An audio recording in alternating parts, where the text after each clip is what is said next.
భారత రాజ్యాంగ నిర్మాత డాక్టర్ అంబేద్కర్ వర్ధంతి సందర్భంగా ఇవాళ బీజేపీ పార్టీ ఆధ్వర్యంలో ఘనంగా నివాళులు సమర్పించడం జరిగింది.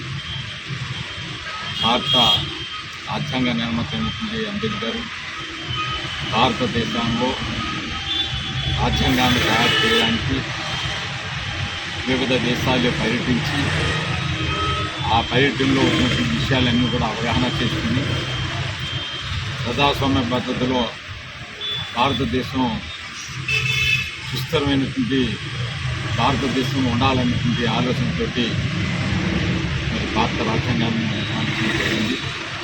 దాన్ని ప్రభుత్వం ఆమోదించిన తర్వాత మన భారతదేశంలో ఇవాళ స్వతంత్రం వచ్చి 75 సంవత్సరాలు అయినప్పటికీ ఇవాళ ఇన్న కోట్ల జనాభాని పరిపాలన చేయగలుగుతున్నాము అంటే భారతదేశంలో ఉన్నటువంటి కులాలు కానీ మతాలు కానీ అన్నీ కలిపి ఐకమత్యంగా మనందరం కూడా భారతీయులు ఉన్నటువంటి భావంతో రాజ్యాంగాన్ని తయారు చేశారు.